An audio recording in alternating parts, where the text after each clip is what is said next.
I can tell you these conversations are recorded. I know that. I've seen you on Instagram. Okay. Kind of like a work question around, like, you mentioned bankruptcy. So we have an individual who is a foreign. It's a U.S. entity, but he's a foreign individual who has a very large past due balance with the firm. Okay. And he wants to pay, and we think about having him sign a personal guarantee. I have in personal thoughts that the personal guarantee doesn't mean much, considering he's Ukrainian. And so I'm guess like the question I have is, what would the personal guarantee do if he signs it and they fail to pay their balance owed to the firm? I mean, bankruptcy is always an option. Like, they can always file bankruptcy. Bankruptcy protections apply to everyone. So he could file for bankruptcy, and then it would go before a bankruptcy court. And if he was subject to that jurisdiction and physically here and present, then they would divide up depending on whatever bankruptcy files and which one he's qualified for. They would either, if he's truly bankrupt and has nothing, then if he files and they absolve him, he pays no one. And if he has some assets, then they can make him liquidate that, divide everything up into a bankruptcy pool, and then everyone will get proportional to what the amount of debts that they were. But the problem is, when someone files bankruptcy, I don't file bankruptcy based on what I owe you. I file bankruptcy based on what I owe everybody. Right. So then everybody gets together, and there's one pool of money, Right. and those assets get divided amongst everybody.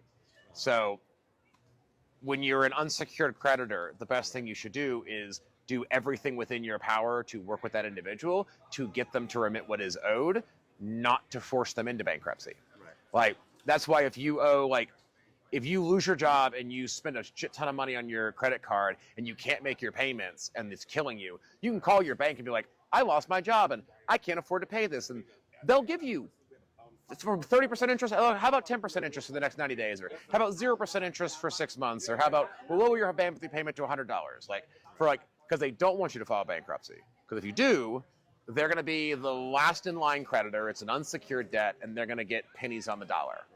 So, I mean, you can have him sign whatever you want him to, but the only way you're going to guarantee payment would be to get him to sign a secured note. Right. So to give you interest in something of value that you could then repossess or reclaim, right? So if he has a car, a house, or something like that, you could get a lien against his apartment. He could give you a lien against his car. He could give you something that you could liquidate, and that'd make it a secured debt. And would you put that type of asset, would you put down the personal guarantee? I'd say, hey, like, you need to tie up.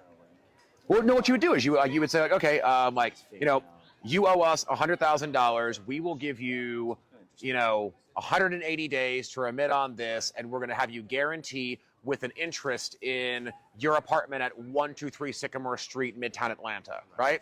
And then you file a lien with the county that you have an interest in that property. And then if he defaults on the debt, then you can sue him for it, and then he'd have to liquidate that property to pay you back. Or if he ever sells the property, the deed holder would then have to pay off your lien before he got anything from it. It's like a title loan. Right. Like, if I give you a lien on my car, the bank has the title, but no one can give me a new title until you show the DMV that you paid off the lien. So since he's a foreign individual, let's say he has no physical assets in the United States, and they're in arts, so they're performing currently, like current services or current shows, right?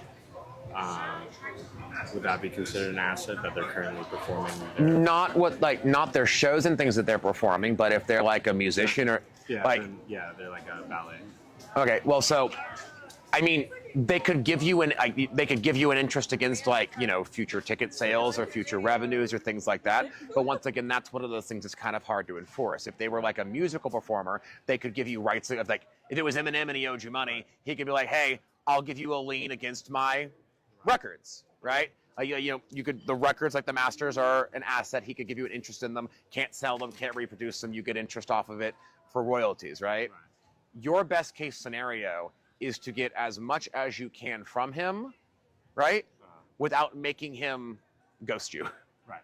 Okay. So my best advice on that would be work with him as best you can, and get as much as you can without forcing him into going bankrupt or ghosting you. Because if he's a foreign national and he's not located here domestically and has no assets domestically, and isn't planning on being here domestically, he can just delete your number tomorrow, and what are you going to do about it? Exactly. Like, unless he owes you hundreds and hundreds of thousands or millions of dollars, good luck suing him in Ukraine. Right. Exactly. Right? Yeah. So the most practical advice would be get what you can out him while you can, and work with him on it. Okay. Cool. Thanks for stopping by. Yeah.